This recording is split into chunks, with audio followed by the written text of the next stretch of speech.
Bueno, el seminario del día de hoy lo impartirá el expositor Miguel Ángel Ramos Henderson, neuropsicólogo clínico de la Universidad Pablo Olavide de España, psicólogo doctorado en psicología de la Universidad Católica del Norte, máster en neuropsicología clínica, magíster en gerontología clínica, postítulo en neuropsicología y demencias, diplomado en neuropsicología y neuropsiquiatría de adultos en la Pontificia Universidad Católica de Chile, estadía de perfeccionamiento en evaluación y rehabilitación neuropsicológica de la Universidad Diego Portales de Chile, miembro del claustro académico del magíster en gerontología clínica interdisciplinaria y docente de pre y posgrado de psicología, neuropsicología y gerontología de la Universidad Santo Tomás y Universidad Mayor.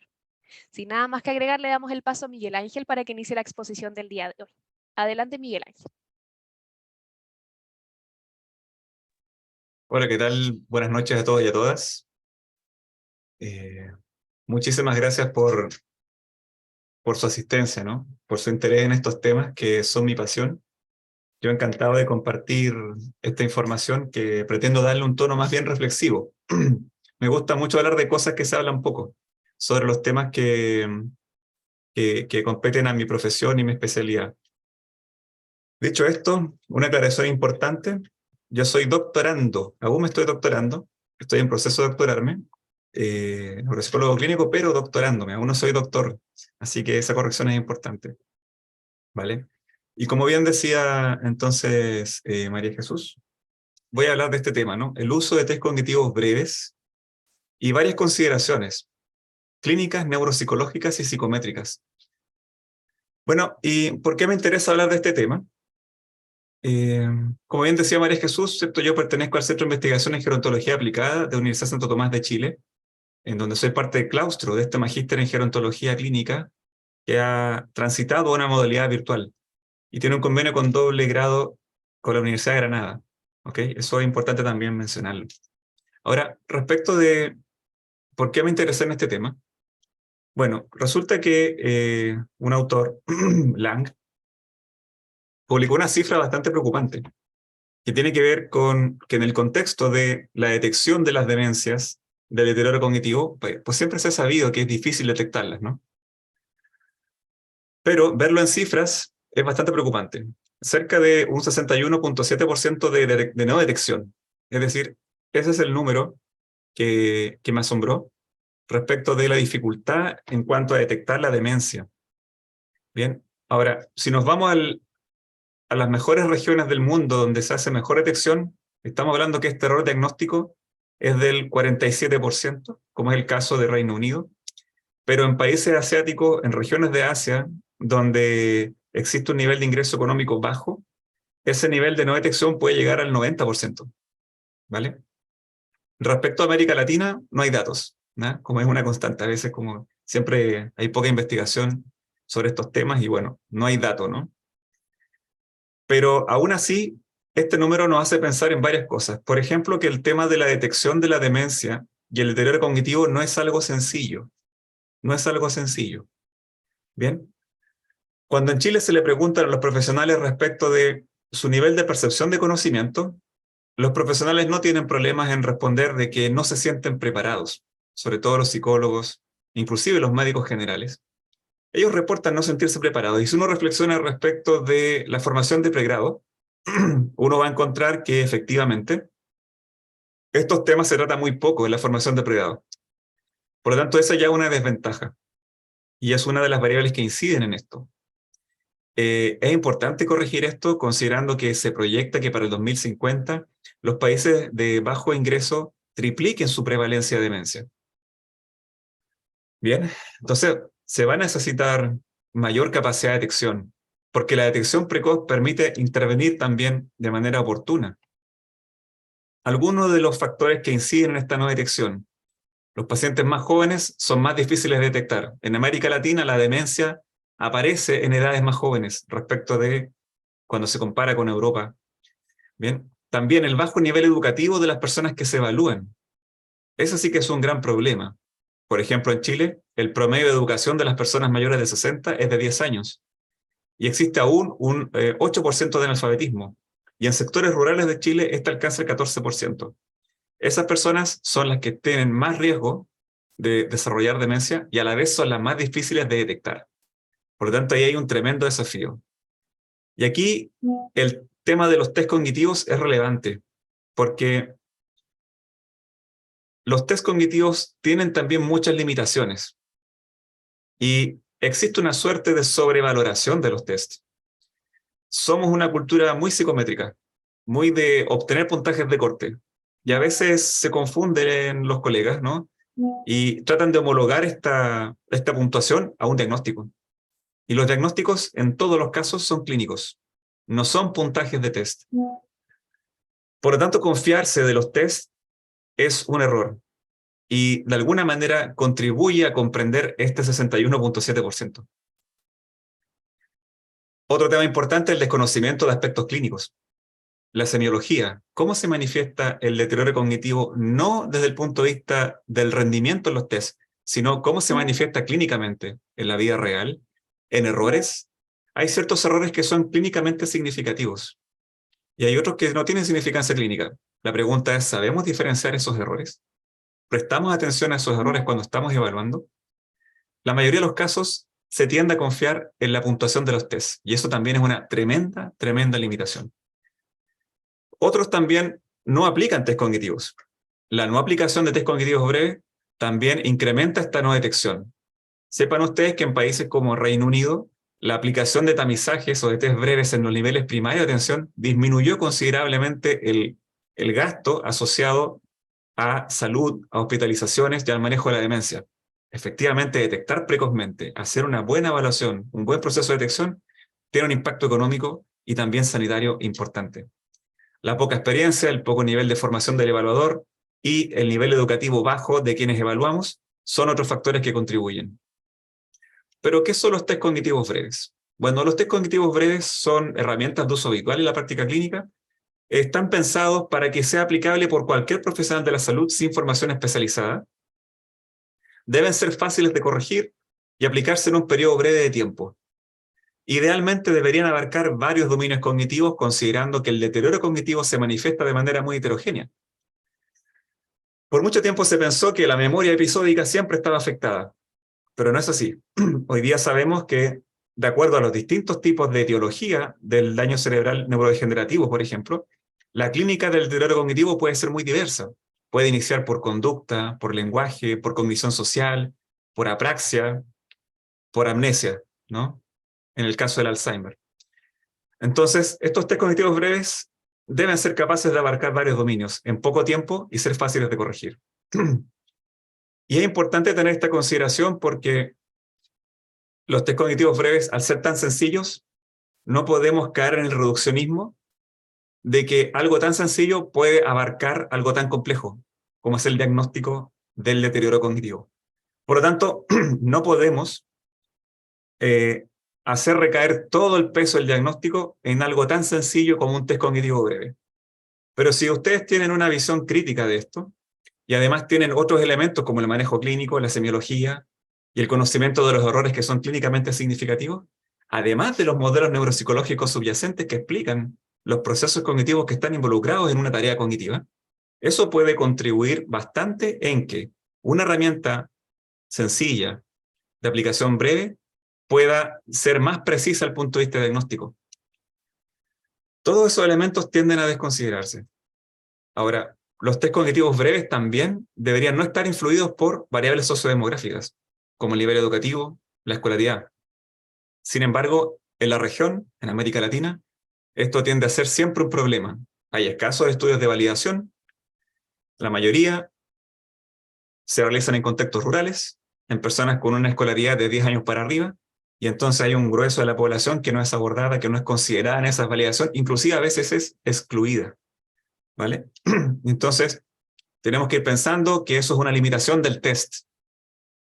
El test tiene limitaciones de distinta índole, y es importante conocerlas, ¿ok? Es importante señalar además que los test cognitivos breves no permiten diagnóstico. No son herramientas de diagnóstico, son herramientas de detección, que movilizan una evaluación más profunda generalmente por un especialista, un neuropsicólogo clínico, para confirmar la presencia de deterioro cognitivo, de síndromes neuropsicológicos, de alteraciones conductuales emocionales, síntomas neuropsiquiátricos y sobre todo también alteraciones funcionales, siendo estos componentes importantes que contribuyen al diagnóstico de demencia en presencia de algunas neuropatologías que causan habitualmente demencia, como es el caso de la enfermedad de Alzheimer. Ahora, reflexionemos un poco sobre, bueno, ¿cuál es nuestra variable de estudio? El rendimiento cognitivo, ¿vale? El rendimiento cognitivo se puede medir objetivamente con las puntuaciones de los test. Pero estas puntuaciones deben tener y cumplir ciertos requisitos. Contar con cierto nivel de utilidad diagnóstica, ser confiables y también ser válidos. ¿Ok? Todos estos son requerimientos psicométricos para que ese puntaje que entrega el test sea de alguna utilidad. Respecto de la utilidad diagnóstica, hay dos conceptos importantes que serían la sensibilidad y la especificidad. La sensibilidad es la capacidad de detectar correctamente a las personas enfermas dentro de las enfermas. ¿Ok? Es decir, si aquí tengo 10 pacientes con demencia, bueno, ¿cuántos sujetos con demencia detecta el test? 9 de 10, es decir, tiene una sensibilidad del 90%. Y en el caso de la especificidad, esta corresponde a la capacidad que tiene el test para detectar a los sujetos sanos entre los sanos, es decir, no caer en falsos positivos. De estos 10 sujetos que no tienen demencia, el test señala que 9 están sanos y 1 tiene deterioro cognitivo, es decir, el test arrojó un 10% de falso positivo. Y estos índices están reportados en todos los estudios de validación de los test. Muchas veces esos números no los tomamos en consideración, o a veces no sabemos interpretarlos. Bueno, ¿cuánto es una sensibilidad y una especificidad adecuada para confiar en la capacidad diagnóstica del test? Son preguntas que muchas veces no nos realizamos. ¿Este test es apropiado para la persona mayor a la que le estoy aplicando el test? Bien, y otra cosa sumamente importante es la semiología. Es decir, ¿cuál es el curso de los síntomas? ¿Cuáles son los errores que comete el paciente? ¿Conozco la diferencia entre una agnosia, una fase, una amnesia, una apraxia? ¿Puedo ver esas manifestaciones clínicas durante el proceso de evaluación? ¿Durante el reporte sintomático de una entrevista? Toda esta información es sumamente importante, es inclusive más importante que la medición objetiva con puntajes. ¿Ok? Y por otro lado tenemos los factores de confusión, que son capaces de generar errores a nivel semiológico y también a nivel de errores de interpretación objetiva. ¿Ok? De los cofactores más problemáticos tenemos la edad. No es lo mismo evaluar a una persona de 50 que una persona de 90. Tenemos el nivel educativo, para qué decirlo, venimos mencionando hace tiempo. No es lo mismo evaluar a una persona analfabeta que una persona con estudios de posgrado. Las enfermedades, ¿cierto? Las enfermedades que componen el síndrome metabólico tienen el potencial de provocar mermas cognitivas. Lo mismo los medicamentos.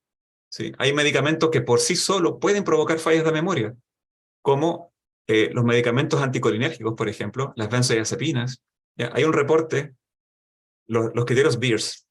Los criterios Beers, los criterios Stop-Start, reflejan, detallan, con toda la evidencia disponible, cuáles son los efectos de la medicación en distintos aspectos de las personas mayores y cuáles medicamentos no deberían ser consumidos por estas personas, o cuáles medicamentos deberían ser suministrados en determinado momento y bajo ciertas circunstancias. Hay un conjunto, hay un grupo de medicamentos que tiene efectos bastante comprobados sobre la cognición de las personas. Entonces, si no tenemos en mente esa consideración, podemos interpretar mal lo que el test nos arroja, lo que la semiología muestra. La polifarmacia, la presencia de depresión o trastornos del ánimo, la deseabilidad. Hay ciertos contextos de evaluación que son bien problemáticos. Por ejemplo, cuando el hecho de salir mal evaluado significa un beneficio para la persona, una ganancia secundaria, o para la familia de esa persona. ¿Sí? Declarar interdicto a una persona mayor se traduce en que la familia va a administrar los fondos de esa persona. Por contraparte, hay veces que los hijos quieren que ese familiar les venda la casa y necesitan ir a la notaría para firmar un contrato, tiene que estar cognitivamente apto. Por lo tanto, durante la entrevista se pueden minimizar los errores cognitivos de la vida cotidiana porque no les conviene. Entonces, también el elemento de deseabilidad es un cofactor que puede interferir en lo que vemos en los test, en los puntajes de los test, y no podemos, por lo tanto, confiarnos solamente de eso, de los puntajes, ¿no? Hay otros elementos que tenemos que considerar. La confiabilidad se entiende como que el test entrega siempre el mismo resultado. Si yo aplico varias veces el test debería entregar un resultado similar. No me sirve un test que entregue distintos resultados dependiente de la cantidad de veces que se aplica. Y la validez, bueno, hay distintos tipos de validez, pero básicamente es que el test mida lo que dice que mide. ¿Ok? Hay validez convergente, concurrente, validez teórica, por criterios expertos, una serie de requisitos de validez que los test pueden cumplir. Más bien deben cumplir. Ahora, ¿cuál es la implicancia clínica de todo esto? ¿Cuáles son las implicancias clínicas a considerar? Me quedo con esta frase de Kevin Walsh. Se ha convertido en un lugar común hablar de test neuropsicológicos. En un sentido verdaderamente real, no existe algo así como un test neuropsicológico. Solo el método de generar inferencias es lo neuropsicológico. ¿Bien? No es el test o el test propiamente tal lo neuropsicológico. Es la inferencia que hace el clínico que está evaluando cómo el paciente se desenvuelve frente a una tarea cognitiva que le proponemos y que, por cierto, involucra muchos procesos cognitivos simultáneos. No uno solo. Jamás vamos a aislar un proceso cognitivo. Lo que tenemos enfrente es un montón de procesos cognitivos que están participando mancomunadamente para que el paciente pueda hacer una tarea determinada. Entonces, recojo algunos elementos de Edith Kaplan y el enfoque de proceso. Necesito saber cómo se aplica y califica el test, pero aún más importante, necesito entender qué procesos cognitivos están involucrados en el desarrollo de la tarea, y también debo conocer cómo el paciente puede equivocarse en la tarea. Bien. Sepan, el test de reloj a mí me encanta, es súper bueno, tiene un montón de semiología, pero también es muy inapropiado, por ejemplo, para personas que tienen menos de 5 años de educación, porque esos pacientes tienen errores dispráxicos visoconstructivos que son muy parecidos a la apraxia visoconstructiva que tienen pacientes mayores con demencia por enfermedad de Alzheimer o atrofia cortical posterior. Entonces no discrimina entre sujetos con bajo nivel educativo y personas que tienen patología. Pero para el resto de personas es sumamente útil. Entonces, uno debe tener claro qué procesos cognitivos están involucrados en una tarea como esta. Necesito que haga un círculo y que imagine que es un reloj.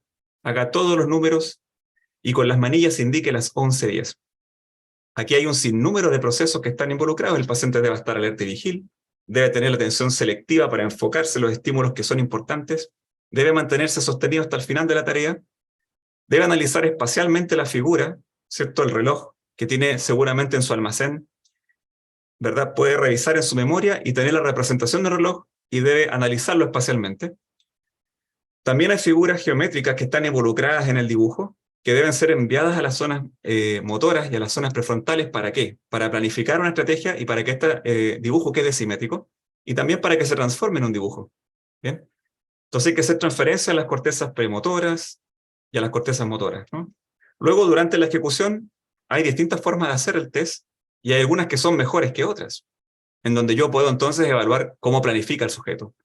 También puedo ver si monitorea, es decir, si corrige sus errores, si al darse cuenta del error es capaz de cambiar su forma de hacer el reloj. También debe mantener una consigna en su memoria de trabajo para poder completar la tarea con todos los elementos necesarios. La pregunta que les hago, colega, es: ¿el puntaje del test abarca todos estos procesos cognitivos? Por supuesto que no. Ninguna de las distintas formas de calificación del test del reloj abarca todos estos procesos cognitivos que hemos mencionado. Solamente algunos parciales, generalmente criterios visoconstructivos y nada más. Si hace o no el dibujo, si hace el círculo, si hace los números, si hace las manillas donde corresponde. Bueno, ¿y qué pasa con todos los otros procesos cognitivos involucrados en la tarea? Pues no reciben evaluación objetiva. ¿Qué es lo que queda entonces? Fijarnos en los errores, registrar los errores y saber interpretarlos clínicamente. Eso va a ayudar muchísimo, muchísimo a la precisión diagnóstica. Si vemos a esta señora que está aquí, ustedes podrán notar que tiene una estrategia bien particular. Hace unos puntos para poder ubicarse en el espacio. Bien. Lo que está tratando de hacer es conseguir la simetría que la tarea demanda, ¿no? Pero a pesar de que eso parece una buena estrategia, aparentemente no le resulta, ¿vale? Y al darse cuenta de que no le resulta, borra lo que hace. Ya van a ver que borra lo que hace. Sin embargo, a pesar de que se da cuenta de que no le queda bien y borra lo que acaba de hacer, su solución luego es la misma. Hace lo mismo que ya había hecho. Bueno, y ustedes entenderán allí que el puntaje se queda corto. Le quedó como un óvalo, no un círculo. Entonces borra. Quiere decir que está monitoreando. Quiere decir que se da cuenta del error, que es un proceso ejecutivo. Mejora un poco su reloj. Borra, pero luego comete el mismo error. ¿Qué está haciendo? Está perseverando. Otro error ejecutivo. Podríamos pensar que es un poco inflexible cognitivamente, dado que, a pesar de que borra, luego realiza la misma solución. Ahora fíjense, empezar por el 12, seguir por el 1 y el 2, no es la mejor estrategia para obtener la simetría de los números. Aquí está fallando claramente su estrategia, su planificación. Pero en el transcurso de la tarea se da cuenta. Se da cuenta que le va a sobrar un montón de espacio. Pero ella actuó antes de planificar. Entonces borra lo que hace. Aquí intervienen procesos emocionales. La emoción comienza a ser presa de ella. Se vuelve ansiosa. No sigue con los números y va directo a las manillas. Las manillas son casi del mismo tamaño y están mal ubicadas. Bien. Todo eso es terreno de la evaluación neuropsicológica. Cómo interviene la emoción, cómo compensa al paciente, cómo corrige, si se da cuenta o no se da cuenta, qué tipo de error comete, un error ejecutivo, un error apráxico, un error agnóstico. Y el puntaje no cubre eso. Esto pasa en el test de reloj y en todos los test cognitivos que ustedes apliquen. No es suficiente confiarse de la puntuación. Más en test cognitivos breves, que son mucho más sencillos y limitados en ese punto de vista. La recomendación entonces es, si bien aplicar de manera estándar el test como está en su forma original y puntuar el test como está en su forma original, enfoque de proceso. Cómo compensa, cuál es su estrategia, cómo la emoción interfiere durante la ejecución, qué errores comete, porque eso es clínica y semiología. ¿Podemos sacarle el máximo provecho al test? Siempre y cuando conozcamos todo este mundo de la semiología y la clínica. Y esas son las implicancias clínicas más importantes. Ahora, los errores que ella cometió son típicamente errores disejecutivos. Errores de planificación, de memoria de trabajo, de un mal manejo de la ansiedad, de inflexibilidad cognitiva porque borra y comete, o más bien aplica la misma solución. Sepan ustedes que hay literatura respecto de errores, pero que no es muy atendida por la gente, por los profesionales. El profesional generalmente anda buscando test y puntuaciones, pero presta poco atención a la literatura semiológica, y hay. Se sabe, por ejemplo, cuáles son los errores más predictivos en el test de reloj para pensar en una conversión a demencia. Poner mal la hora. Es un error muy predictivo, que aparece en las fases de deterioro cognitivo leve y que predice demencia más que el resto de los errores. Y hay otros errores que aparecen ya cuando el deterioro es más avanzado, como por ejemplo rehusarse a hacer la tarea. Así como, no, sabe que no quiero hacer esta cuestión. ¿Ya? Me ha tocado verlo. Entonces, esa información clínica semiológica sumamente potente, que muchas veces se está presente en la semiología, pero no se refleja en el puntaje, porque la forma de puntuación es limitada para abarcar todos esos elementos. Es más, hay veces que la semiología y los errores tú los observas y son congruentes con la queja del paciente. Es lo que le pasa en la vida real, pero no se refleja en el puntaje. Entonces, hay que darle importancia a estos elementos clínicos. Esa es la implicancia clínica. El test puede elicitar semiología fundamental para el diagnóstico y no estar cubierta por la puntuación. Hay otros autores que muestran desde un punto de vista longitudinal cómo estos errores se van manifestando en el tiempo. Los clasifican, ¿no? Error de planificación, error de numeración, error espacial, ¿ya? Etcétera. Bueno, ¿y cuáles son las implicancias neuropsicológicas de esto? Se supone que en neuropsicología tenemos modelos para interpretar las cosas que estamos evaluando. Tenemos modelos también para comprender cómo es que los procesos cognitivos se llevan a cabo. El modelo de Diamond es uno de los más famosos para evaluar funciones ejecutivas. Sabemos entonces que tenemos estas subfunciones ejecutivas que son básicas, ¿cierto? Que están retroalimentadas entre sí. Eso lo demostró Millay con su modelo factorial de manera muy notable. Y entonces, claro, para que la memoria de trabajo logre mantener la información y manipularla, necesita que el control inhibitorio sea capaz de inhibir los estímulos irrelevantes. Y estas dos funciones permiten que también uno sea más flexible al momento de actuar, de alternar entre dos settings o bien de cambiar según las circunstancias, Ahora, sobre estas funciones más básicas se sostienen otras que son más complejas, como el razonamiento, la resolución de problemas, ¿ya? La planificación y el monitoreo, ¿vale? Pero aquí hay algunos elementos que también no están incorporados, pero sí lo incorporan otros autores como Stutz, el modelo clínico de función ejecutiva, ¿no? Él habla de energización, ¿cierto? La capacidad de iniciar y mantener una conducta voluntaria dirigida a un fin. Y todas estas funciones, más bien dorsolaterales, son incluidas en el concepto de configuración. Cómo tú te dispones frente a la tarea y elaboras una solución frente al desafío. Hacia el hemisferio derecho, prefrontal derecho, Stutz relega el tema del monitoreo y el darse cuenta de los errores, y existe además un solapamiento con Posner respecto de la red anterior atencional. Agrega otro elemento, la autorregulación y la metacognición, que no agrega Neil Diamond. Entonces nosotros tenemos modelos para entender los procesos cognitivos subyacentes y además para poder interpretar lo que vemos en la evaluación. Sin embargo, estos modelos cognitivos poco se utilizan cuando queremos interpretar un test, ¿no? Aquí están los conceptos para poder hablar de lo que estamos observando. Y esas serían las implicancias neuropsicológicas importantes. La valoración cognitiva es especialidad de los neuropsicólogos. ¿Ok? Es el profesional más capacitado para ese tipo de labor. Y ese marco teórico, esa disciplina, cuenta con conceptos para hablar de los procesos que están involucrados en lo que estamos viendo, observando, evaluando. Bien.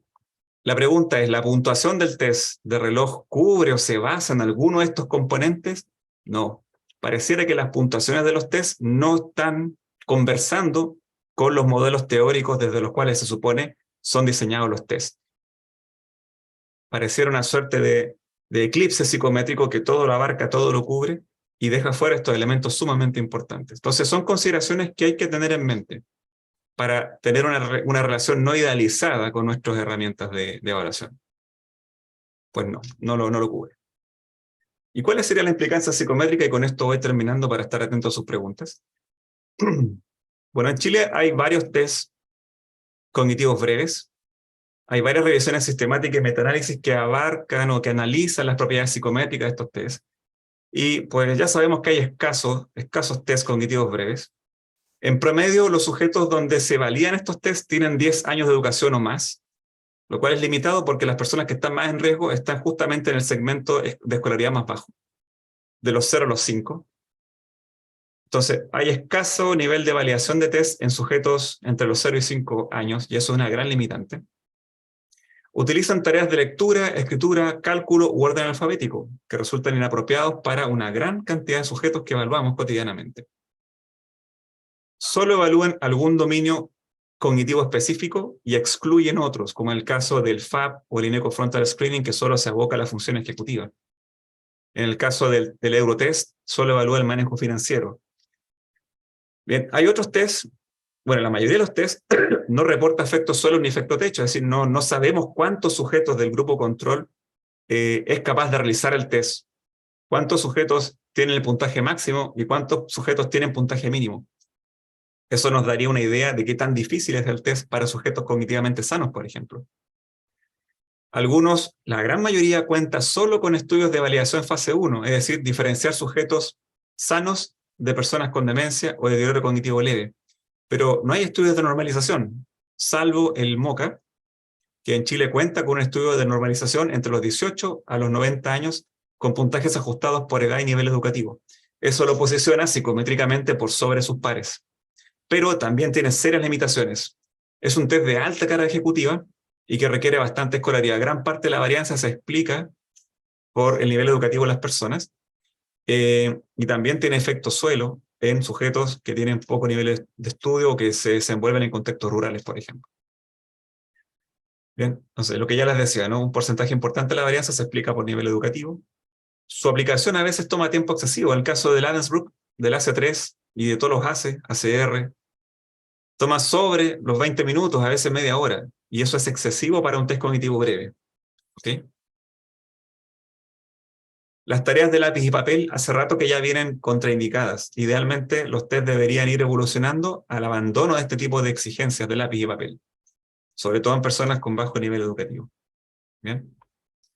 Hace poco publicamos un artículo que hace una revisión crítica, más bien clínica, semiológica, procedimental, de cómo el sesgo educativo puede afectar nuestra interpretación diagnóstica en los test cognitivos más populares. Me refiero al MOCA, al ACE y al Minimental. ¿Okay? Bueno, conclusiones y reflexiones. Los test cognitivos breves pueden disminuir considerablemente el gasto asociado a demencia por su capacidad para detectar precozmente esta entidad. Sin embargo, no podemos confiarnos netamente de aspectos psicométricos, porque allí hay reduccionismos implícitos. ¿Ya? Se pretende evaluar de forma fácil una cuestión que es muy difícil, que es la cognición humana, que interactúa con aspectos emocionales, con aspectos de todo tipo, personalidad, etc. Hay una gran cantidad de información referida a clínica y semiología que no es capaz de ser abordada por los test dado su nivel de complejidad, pero que sin embargo es fundamental para el diagnóstico, entendiendo que los diagnósticos son clínicos. El llamado entonces es a conocer adecuadamente las propiedades psicométricas de los test y a su vez entender que son herramientas de complemento y que siempre la clínica y la semiología es más importante al momento de hacer diagnóstico. ¿Bien? Bueno, quedo atento a sus preguntas y comentarios. Muchísimas gracias.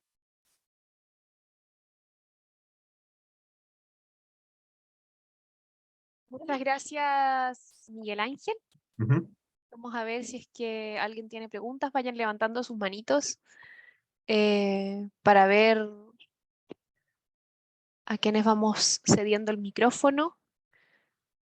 Les pido de antemano que sus preguntas traten de hacerlas lo más breve posible para que podamos alcanzar a abarcar la mayor cantidad de preguntas en el tiempo que tenemos.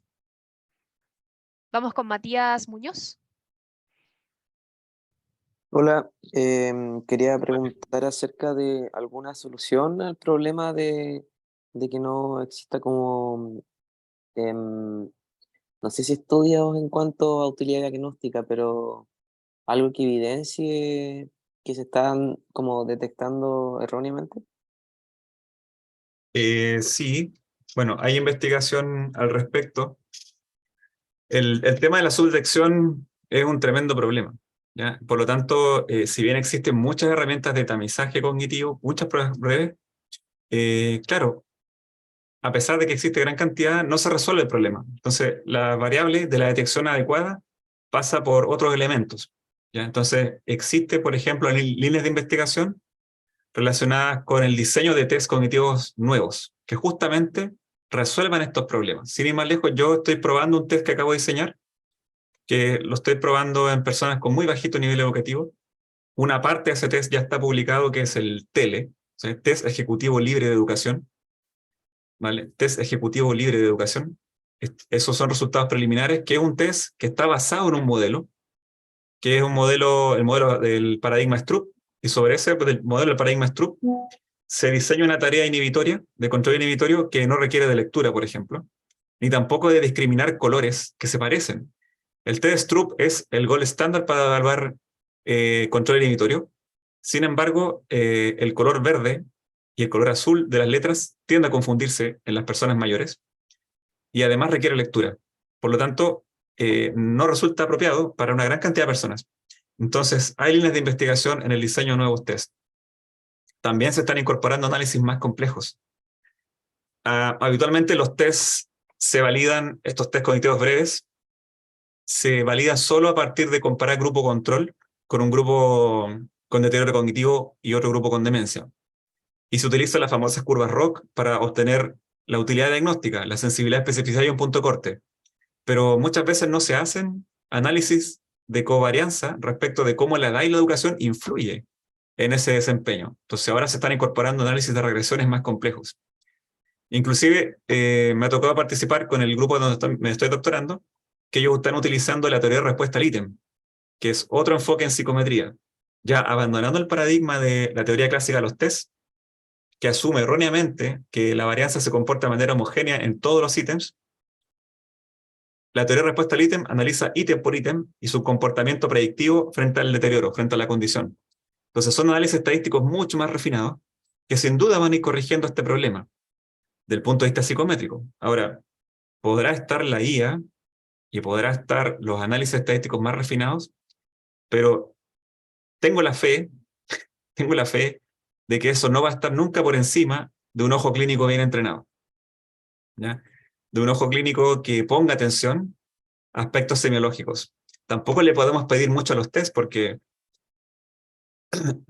cuantificar todos los posibles errores que sean clínicamente significativos se traduce en mayor dificultad al momento de aplicar el test y se requiere de mayor expertise del evaluador.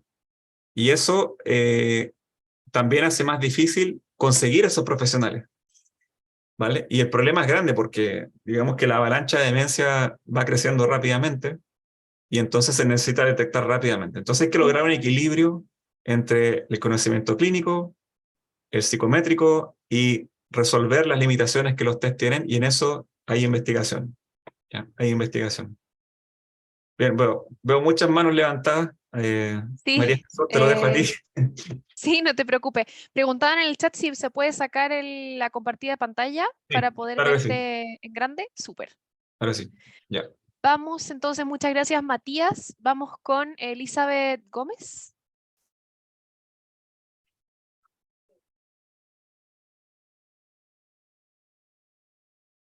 Ahí está, Elizabeth, no, ¿estás no por me ahí? podía Ah, desmutear. súper.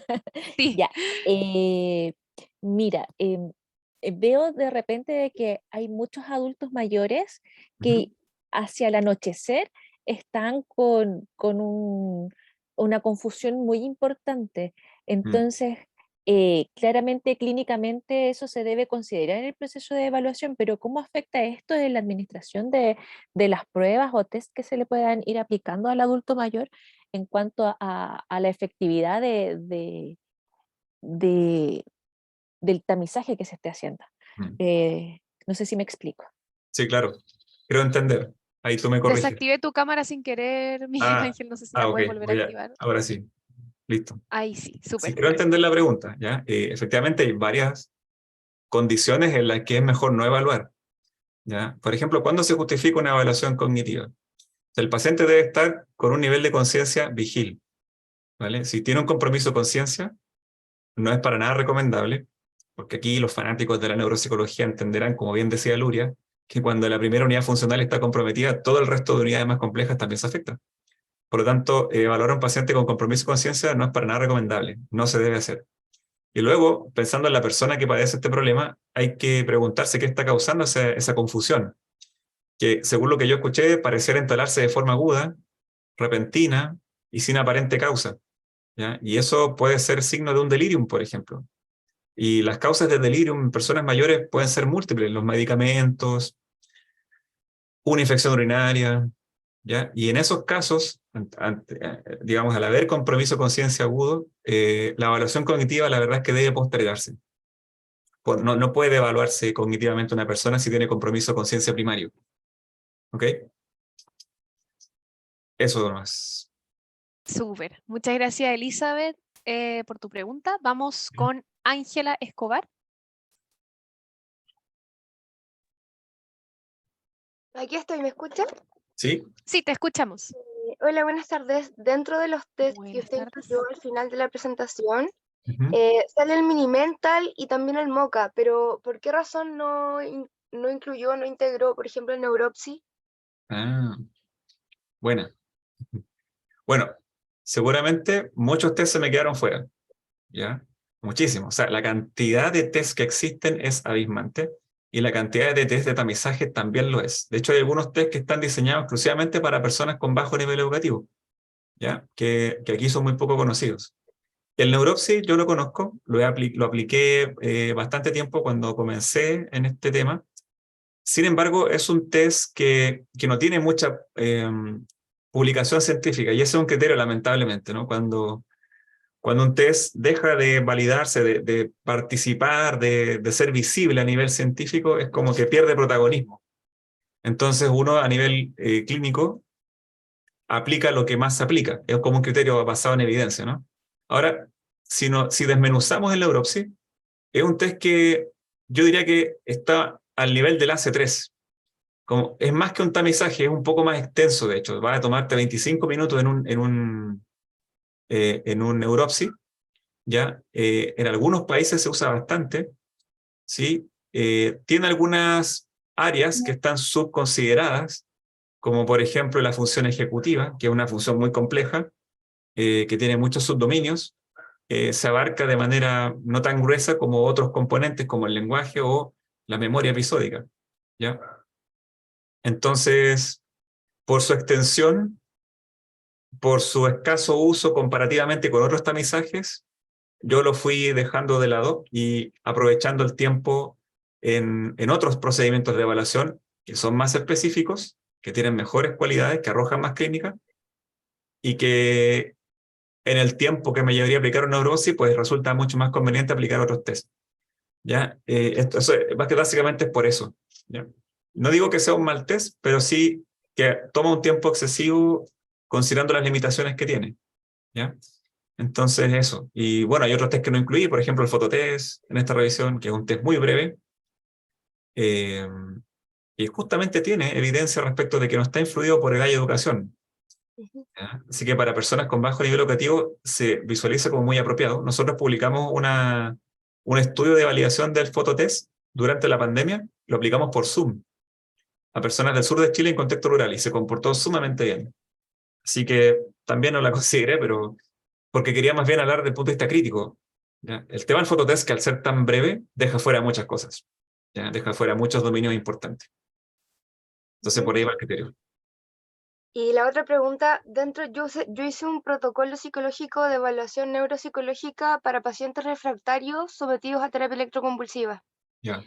Dentro de los test que yo utilizaba era el MoCA, el Neuropsy también y el Minimental.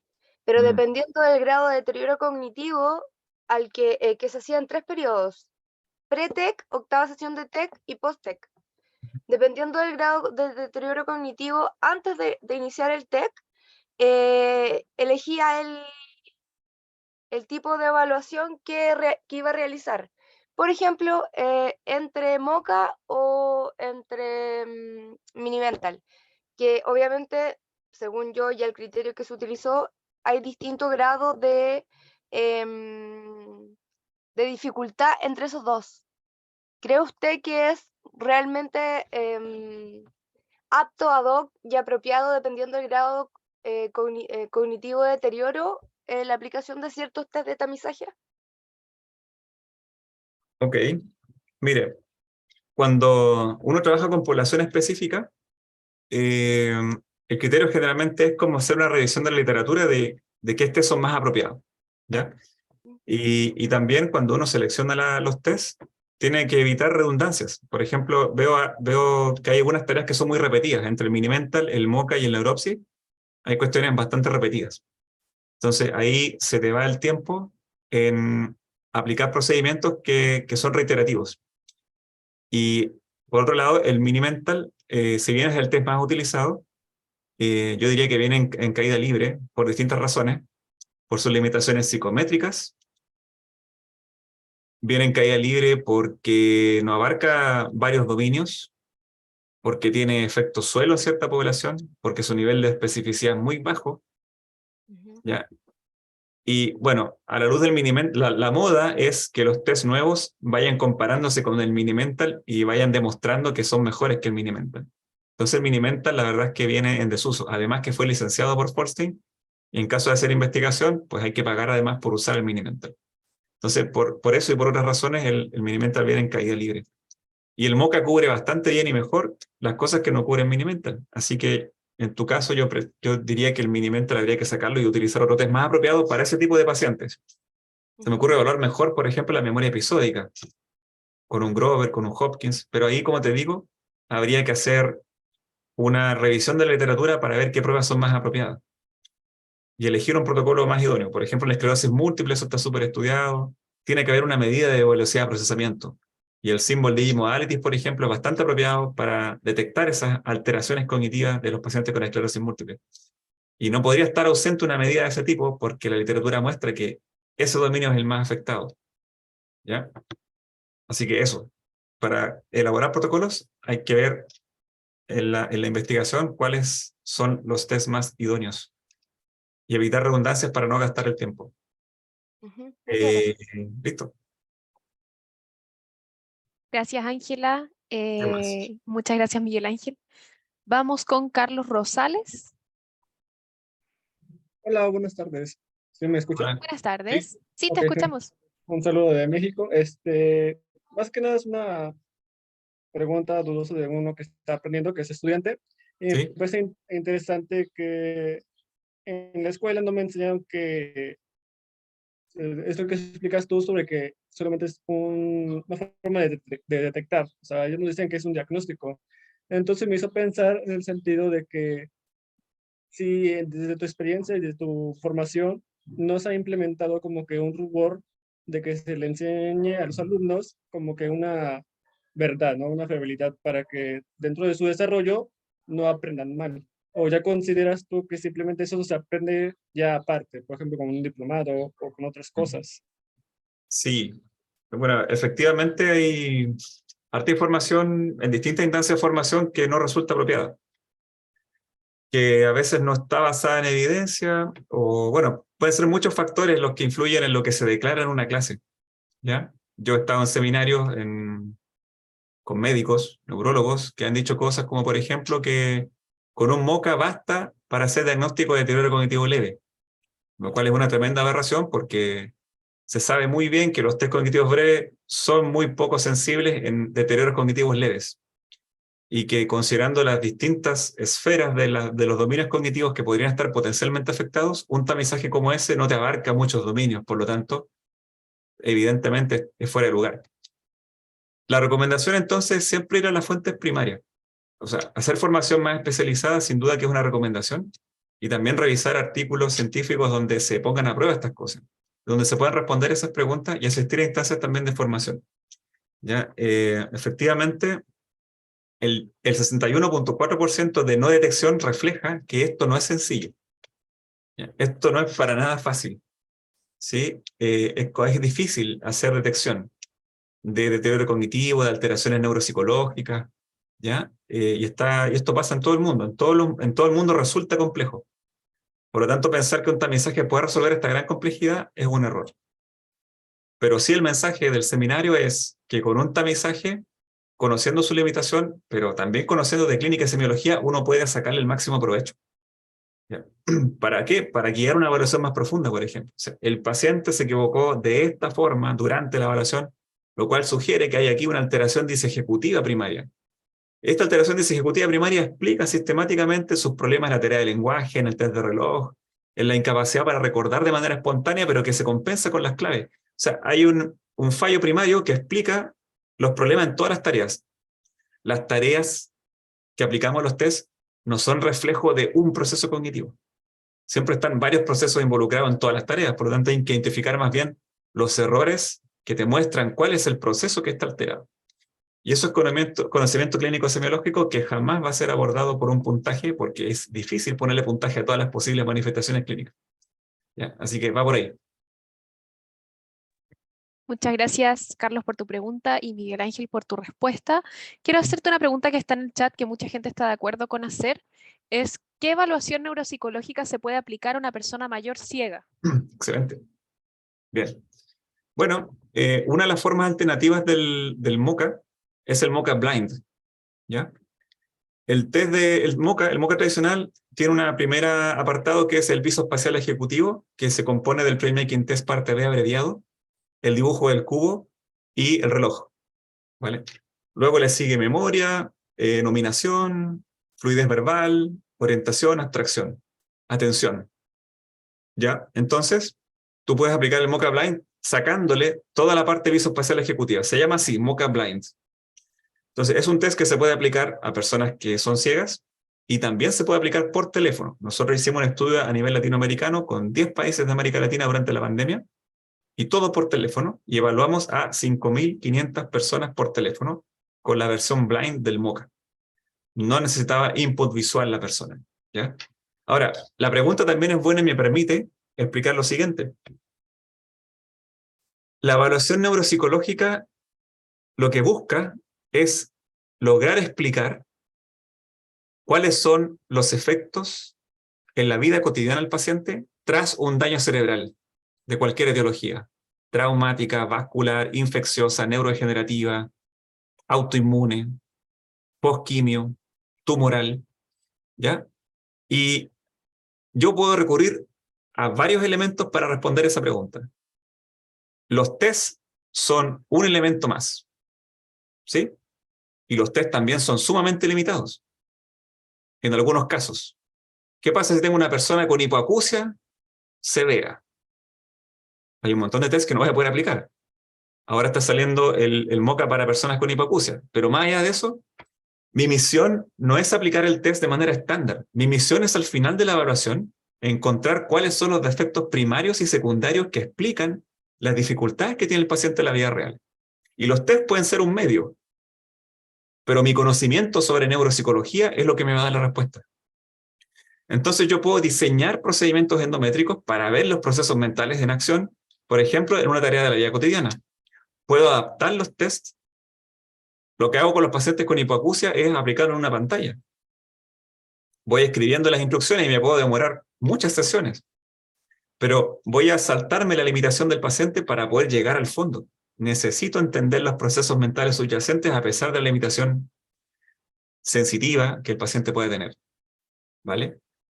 En ese sentido, claro, como somos tan psicométricos culturalmente, es como que la neuropsicología se acabara hasta donde el test llega. Y eso es falso. El test es un complemento. Lo que está por sobre eso es tu conocimiento clínico respecto de cómo funcionan los procesos mentales y cómo se ven los fallos de esos procesos mentales frente a distintos tipos de lesión. Y al final lo que el paciente necesita y su familia es una explicación de lo que le pasa. Y es el primer paso de la rehabilitación. Que el paciente incremente su nivel de conciencia respecto a lo que le ocurre, que la familia lo entienda y desde ahí comenzar la rehabilitación que siempre es funcional. Nunca es mejorar puntajes de los tests. Eso también es un error.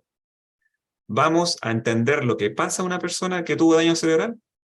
Vamos a ver cómo esos defectos cognitivos que vemos en la evaluación se manifiestan en la vida real y la rehabilitación va a ser ahí, a eso que al paciente le interesa recuperar, mantener o sobrellevar de manera compensada. Entonces los puntajes se quedan cortos hasta en eso también. Son importantes, pero también se quedan muy cortos en eso. ¿Ok? Entonces la neuropsicología va más allá de los tests. Eso es lo importante. Súper, muchísimas gracias por tu respuesta. Bien. Vamos con la pregunta de Eili Núñez. Eili, Hola, buenas noches. buenas noches. Hola, buenas noches.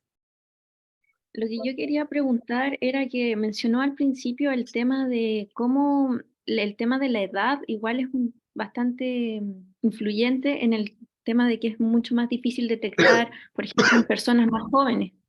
Me pasa de que estoy en un proceso de evaluación a una persona joven de deterioro cognitivo. Para poder detectar como el grado de deterioro cognitivo. Quería saber qué se puede hacer en esos casos para seleccionar la batería o el test más adecuado, porque se entiende que la edad también es un factor importante a considerar. Ajá. A ver, lo que entiendo es que tú tienes una persona joven que estaría presentando deterioro cognitivo, ¿cierto? Sí, Vale, y esa hipótesis de que tiene deterioro está basada en una queja, ¿no? La queja subjetiva del paciente, de la familia. exacto. Ya. El procedimiento es el mismo. Hay un antes y un después que el paciente percibe, ¿no? Hay una queja subjetiva, así parte la cuestión, ¿no? O sea, yo siento que mi memoria no funciona bien. O a veces esta queja también proviene de la familia del paciente. ¿Sabe qué? Me repite varias veces lo mismo. Ya, lo que hay que hacer siempre primero es una buena entrevista clínica. Una anamnesis y capturar información de fuentes colaterales. Nuevamente se repite el principio. El test no resuelve preguntas tan complejas. El test complementa una exploración neuropsicológica que en todo caso es clínica. Yo necesito entender cómo esta persona era antes, cuáles son sus hábitos y cómo se fueron introduciendo los cambios. ¿Cuál fue el primer problema que apareció? ¿Qué tipo de errores comete en la vida real? En los informes generalmente uno pone ejemplos. Voy a la cocina y cuando llego a la cocina no sé a qué iba a la cocina y me tengo que devolver y le pregunto a mi esposa, ¿qué me pediste? Ya, eso es más potente y útil para el diagnóstico que el puntaje en el test. Primera cosa.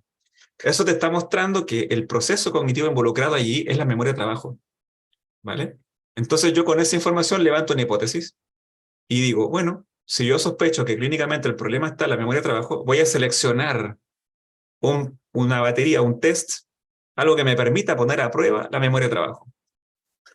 Ese sería el enfoque flexible.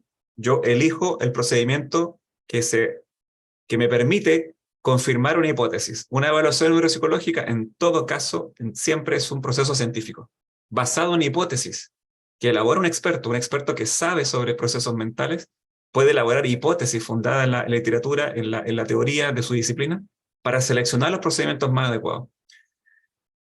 Entonces, seleccionas un test que ponga a prueba ese proceso y te dispones a medir. Y la medición ocurre a distintos niveles. Clínico, o sea, ustedes deberían conocer el tema de la normalidad y anormalidad. Hay distintos criterios de normalidad y anormalidad. Tenemos una normalidad cultural, por ejemplo. ¿Cierto? O sea, por ejemplo, aquí en Chile es anormal que una persona tenga más de 5 esposas. No es propio de la cultura, sería una normalidad cultural. ¿Ya? Entonces, hay anormalidades de distinto tipo, clínicas. O sea, una persona no debería repetir 5 veces lo mismo. Una persona no debería inventar información que no ha existido. Una persona no debería combinar la información de distintos momentos de su día a día y fundirlos en uno solo. Es decir, confundir el contenido del recuerdo y su relación con los distintos momentos donde ocurrió. Que empiezan a mezclar la información de un momento con la de otro momento y no saben a qué momento pertenece la información. Eso tampoco es normal. Es clínicamente anormal. Está reportado en los libros de semiología. Tampoco es normal que una persona vaya a un determinado lugar y se olvida lo que iba. ¿Ok? Y si eso es consistente, se transforma en un error clínicamente significativo. Porque también hay errores que son clínicamente no significativos, que son estos errores ocasionales que ocurren no de manera consistente, que todos podemos cometer. Yo aquí puedo cometer una dislalia, una anomia, una parafasia, sin darme cuenta. ¿Ya? Y si eso no es consistente, pues no reviste ninguna importancia clínica. Eso por un lado, la normalidad clínica. Y luego tienes la normalidad psicométrica. Hay un puntaje normativo asociado al rendimiento en el test a distintas edades. ¿Ya? Y por eso son importantes las normalizaciones. Si bien lo que yo critico es la exclusividad psicométrica para hacer las cosas, para hacer procedimientos complejos como un diagnóstico neuropsicológico. Pero no digo que sea malo. La neuropsicología necesita de la normalidad psicométrica, además de los elementos clínicos. Los dos mundos son muy importantes. ¿Ya? Entonces, claro, los tests que aplicamos están normalizados por edad. Y se tienen normas de cuánto debería rendir una persona de 18, de 40, de 90, etc. Nosotros, en nuestro grupo de investigación, estamos optando un enfoque bien particular, porque nos hemos dado cuenta que los errores, cuando cuantificamos errores, estos pueden discriminar entre sujetos normales y anormales sin que la edad y la escolaridad influyan en eso. Y eso es un tremendo plus. Entonces nosotros ya estamos, además de normalizar rendimientos, nos estamos fijando en cuantificar los errores, intrusiones, perseveraciones, contaminaciones, parafasias. Estamos contando errores. Y nos hemos dado cuenta que sale mejor. Cuantificar errores pareciera ser más preciso que medir rendimiento, que es lo que hacen los tests. Todos los tests y sus puntuaciones van al rendimiento. ¿Cuánto rinde la persona? Muy de la influencia del Weiss, ¿no? De las escalas Bechler. ¿Cuánto rinde esta persona? Pero la neuropsicología siempre se ha tratado de detectar alteraciones. Entonces, tomar ese enfoque como de cuantificar los errores clínicamente significativos se está configurando como una forma más útil, menos sesgada por variables socioeducativas y la edad, por ejemplo. Bueno, espero responder la pregunta. Muchas gracias a Muchas gracias. los comentarios de los asistentes. Qué bueno que les haya resultado grato. Estoy disponible para más preguntas. No sé tú, María Jesús, eres la moderadora. Sí, nos quedan 11 minutitos para coger preguntas. Yo Vale. creo que alcanzamos unas 2 preguntitas más. Vamos con Paula. Paula. Hola, buenas noches. Tengo una duda, más bien en la aplicación de test. ¿Qué pasa cuando hay, por ejemplo, algunas situaciones adversas que pueden influir en el desempeño de la persona? Por ejemplo, en una atención domiciliaria y la persona no cuenta con un espacio ideal para hacer no sé, el test y estar concentrada, o de repente pasa la familia al lado, o por ejemplo, que la persona se ponga muy nerviosa. Por Ujú. ejemplo, me ha pasado que aplico un test, en algunos ítems tiene cierto rendimiento y luego sesiones siguientes, ese mismo tipo de, digamos, de área tiene un mejor desempeño al no estar tan nerviosa. Es pertinente, por ejemplo, repetir los test o más bien tener que hacer este complemento con más sesiones, pero igual es de alguna forma como una pérdida, no pérdida de tiempo, pero sí de sesiones valiosas de rehabilitación funcional, digamos. Ujú. Muy buena tu pregunta, porque abarca otro tema que hemos hablado poco, pero que es fundamental. Para hacer una evaluación de algo tan complejo como esto, también se requiere de un contexto idóneo. Y eso generalmente está en el encuadre siempre, ¿no? O sea, idealmente necesitamos un lugar tranquilo, sin interrupción, ¿vale? Pero no siempre se tiene eso. Nuevamente, en neuropsicología clínica, cuando hay un defecto realmente importante, va a aparecer consistentemente. Yo puedo aplicar el test varias veces y el error se va a repetir varias veces. Es más, cuando hay un proceso cognitivo alterado y ese defecto es primario, va a aparecer en todos o en la mayoría de aquellas tareas que requieran de ese proceso. Imaginemos 4 tareas distintas. Por ejemplo, el MOCA. Cuando le pregunta al paciente, le voy a decir una oración y usted me la tiene que repetir literalmente. ¿Ya? Espero que él entregue el mensaje una vez que ella se lo pida. Vale. Pensemos en otra tarea distinta como, dígame cuánto es 100 menos 7. Tiene que hacer un cálculo mental. Y luego pensemos en el reloj. Necesito que usted haga un círculo que tenga todos los números y que diga, ¿cierto? Que diga las 11:10. Ya. Esas tareas que parecen tan distintas comparten varios procesos cognitivos similares. Las 3 tareas cargan de manera importante la memoria de trabajo. Por lo tanto, si es que el paciente tiene una alteración real en su memoria de trabajo, va a fallar las 3 tareas. Y las va a fallar de una manera bien particular. En el caso en el caso de la oración, seguramente va a omitir algunas partes de la oración. O va a decir, ¿cómo fue la oración que me dijo? Espero que él le entregue el mensaje. ¿Qué más seguía? Ya. Luego, 100 menos 7. Uy, 100 menos 7, y va a estar así. Y no va a poder, porque la cifra se le va, dado que su memoria de trabajo está débil, no puede manipularlas. O sea, trata de compensar eso con los dedos. Te pide un hoja, ¿puedo hacerlo en un papel y un lápiz? O sea, necesita externalizar la información para poder manipularla. Memoria de trabajo. Y en el reloj, ¿cómo va a fallar? Se le va a olvidar la hora. ¿Qué hora me dijo? Hoy me olvidé la hora. O sea que de los 5 elementos que tiene que mantener en su memoria de trabajo, va a fallar en el hecho en que va a perder información esencial para hacer la tarea de manera correcta. Las 3 tareas son diferentes. Los 3 errores son distintos, pero comparten que el proceso cognitivo que está afectado es la memoria de trabajo. Por lo tanto, cuando un defecto neuropsicológico es clínicamente significativo, se manifiesta consistentemente, independiente de la tarea, el contexto y todo eso, ¿no? Ahora, para evaluar bien, claro, tengo que tener un setting adecuado para que otras variables no interfieran. Pero esas son las cosas que uno tiene que fijarse, en las consistencias. ¿Ya? Y también tiene que hacer algunas maniobras adicionales. Por ejemplo, ya, esta tarea, 100 menos 7, tiene varios procesos también. Tiene cálculo. Entonces, ¿la persona falla porque no domina el cálculo o porque su memoria de trabajo no es capaz de mantener la información en la mente? ¿Qué es lo que hago? Bueno, voy a quitarle presión a su memoria de trabajo y le voy a pasar una hoja y un lápiz para que haga los cálculos. Y de esa manera descarto si es que puede hacer las operaciones matemáticas correctamente. Vale, eso es información clínica, me permite perseguir el síndrome. Pero ¿cómo puntúo el test? Lo puntúo según lo que dice el manual. O sea, la cuestión psicométrica se aplica estándar. Pero la cuestión clínica, que es la importante para el diagnóstico, yo puedo hacer lo que quiero. Después de que lo califiqué según la consigna estándar, voy a modificar la tarea para ver qué proceso es el que está fallando. La neuropsicología clínica, que es practicada por un neuropsicólogo, se supone que es alguien que maneja y conoce estos procesos y es capaz de evaluarlos de distintas maneras. no se somete a la rigidez del test, porque la rigidez del test es muy limitada, ¿vale?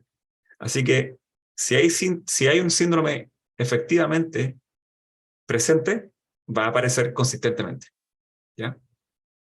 El único momento en que hay fluctuación, por ejemplo, del rendimiento, es cuando la variable atencional es la que está afectando. Cuando hay problemas atencionales, tenemos un patrón de rendimiento fluctuante, que es la típica del trastorno por déficit atencional, que tiene el perfil es como dificultades bastante marcadas en su memoria de trabajo y fluctuación en el rendimiento, como que va rindiendo bien y de pronto se equivoca, no se da cuenta, luego rinde bien, se equivoca, no se da cuenta, ¿ya? Entonces hay como ciertas características, ciertas firmas semiológicas que son típicas de una condición u otra. Entonces, siempre con hipótesis en la mente para buscar lo que están buscando. Siempre hay que buscar algo, ¿ya? Y eso que buscan está basado en una hipótesis. Y a veces va más allá del test. Generalmente el test no alcanza por sí solo a encontrar eso. ¿Bien? Muchas gracias, Miguel Ángel. Ujú. Vamos con Lorena, y ya sería la última pregunta. Ok. Hola, buenas noches. Hola. Buenas noches. Mi consulta es muy breve. Mira, ¿qué test cognitivo breve sería como ideal para un niño con un trastorno de espectro autista, ya que tienen varias complicaciones, tienen déficit atencional, algunos tienen problemas auditivos, otros no hablan? Entonces, como súper complicada la intervención. Exacto. Esa es mi pregunta. Muchas gracias, Lorena. Bueno, el trastorno del espectro autista es tanto o más complicado que la demencia, ¿ya? Ahora, las alteraciones cognitivas en los pacientes con autismo también se han reportado muy difusas. ¿Ya? Hay una revisión sistemática y metaanálisis muy interesante que se publicó en el 2020 sobre los defectos las alteraciones cognitivas típicas del espectro autista, ¿ya? Y están clasificadas en dos grupos: alteraciones no sociales y alteraciones sociales. ¿Ya? Lo que se sabe es que la cognición social y la valoración de la cognición social tiende a ser como el dominio más afectado, pero hay un montón de otros dominios que también están afectados, sobre todo función ejecutiva, memoria, ¿ya? Ahora, cuando se dice lo que falla es la memoria, la función ejecutiva y la cognición social, la conclusión deriva del puntaje en los tests. Y ahí el problema. ¿Ya? Cuando se concluye que no, si el perfil de alteración es súper difuso, fallan en test de memoria, en test de función ejecutiva, en test de cognición social, en test de praxia, la conclusión está basada en los puntajes, no en la clínica subyacente, lamentablemente. Porque el puntaje de los tests es fácil reportarlo. Pero lo cierto es que no hay un test de memoria, un test de función ejecutiva, un test de algo tan aislado, es imposible, ¿vale? Entonces, ¿qué test te sirve? Va a depender de la hipótesis que tengas en mente. ¿Tamizaje para qué? ¿Para detectar un perfil típico de autismo? No. No hay tal cosa, ¿vale? En demencia, como estamos evaluando deterioro, claro, el tamizaje tiene un valor distinto, ¿ya? Pero en autismo nos vamos a encontrar no necesariamente con un deterioro, sino con una disarmonía en la forma en que esa cognición está funcionando. Aparte que el autismo por sí mismo es muy heterogéneo, incluso hay diferencias entre hombres y mujeres, se manifiesta de manera muy distinta, podría manifestarse de manera muy diferente. Por tanto, es súper difícil hacer un tamizaje para detectar alteraciones cognitivas específicas del autismo. Y hay otra cosa súper importante, que esto es muy nuevo, que es la famosa epidemiología horizontal. ¿De qué cosa? Del síndrome disejecutivo. ¿Ya? El síndrome disejecutivo parece estar presente en todas las patologías que uno conoce, ¿no? Depresión, síndrome disejecutivo. Bipolar, síndrome disejecutivo. Esquizofrenia, síndrome disejecutivo. Autismo, síndrome disejecutivo. TDA, disejecutivo. Y así, suma y sigue. Entonces, se está hablando de una epidemiología horizontal del síndrome disejecutivo. Es como que está omnipresente en demasiadas condiciones clínicas. Y al estar omnipresente, también eso lo hace menos específico, menos discriminador, desde el punto de vista de Menos patognomónico en el fondo. Si yo encuentro esto, ¿quiere decir que es esto? No, porque este síndrome está en casi todas las patologías psiquiátricas, del neurodesarrollo, por lo tanto es poco discriminador. Entonces, ¿qué cosa hay que hacer ahí? Pues algo más específico todavía. Bueno, ¿cuáles son los subprocesos específicos que están fallando? Y entonces se vuelve complejo. Lo que hacemos, colegas, es sumamente complejo, sumamente difícil, escurridizo, ¿ya? Y el positivismo, el modelo biomédico y la psicometría como que quieren instalar esta idea de que es fácil y a partir de un puntaje. No, no es fácil. No es sencillo. Y ese 61.4% de no detección lo reafirma todos los años. ¿Ok? Super Miguel Ángel. La última pregunta que te iba a hacer, que surgió mucho en el chat, fue ¿dónde pueden encontrar los colegas los test? En Internet hay varios que son de libre acceso. Mocha Blind, supones Mocha Blind en Google y aparece el Mocha Blind. Mocha Blind, ¿no?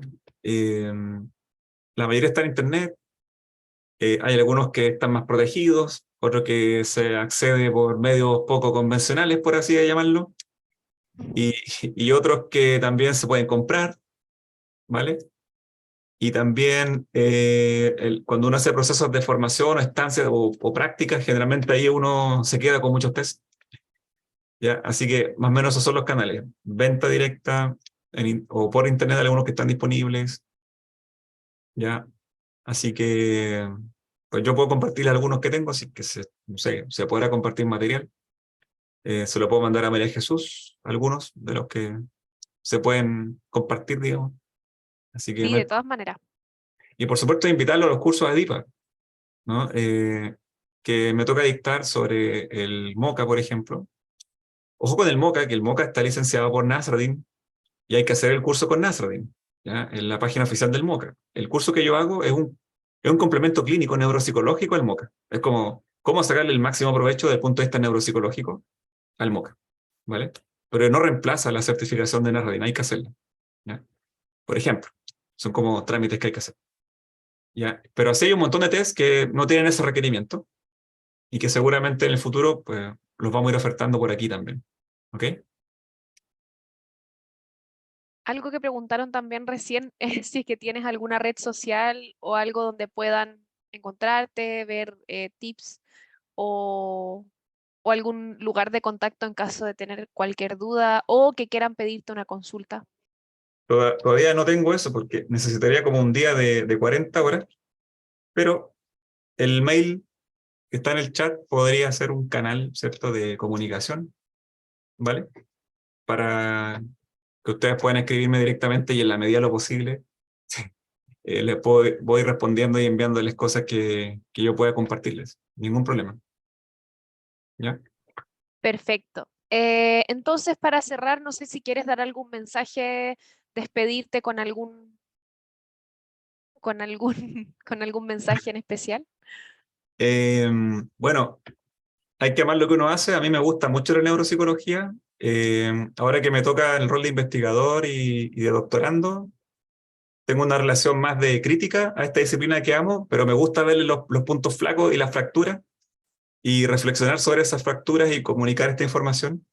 Y la invitación es a eso también, ¿no? Como a pesar de que sea muy bonito, no hay que idealizarlo, no hay que idealizar esta cuestión, hay que ver los puntos flacos para que crezca uno como profesional y también para que la disciplina crezca y se posicione donde se merece, porque hay países como Chile en donde la neuropsicología está recién logrando su posicionamiento, ¿ya?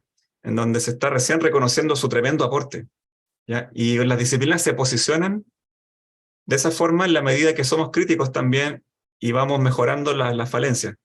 Así que ese es uno de los mensajes.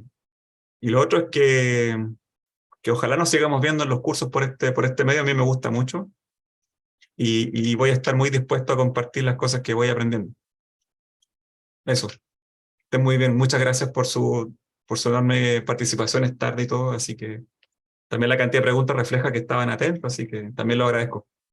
Muchísimas gracias. Bueno, muchas gracias, Miguel Ángel. Vamos a ir cerrando entonces este seminario que ha sido tan bonito y enriquecedor. Queremos agradecer la participación de cada uno de ustedes en el presente seminario, como también agradecer a Miguel Ángel Ramos Henderson por la excelente exposición que ha dictado el día de hoy.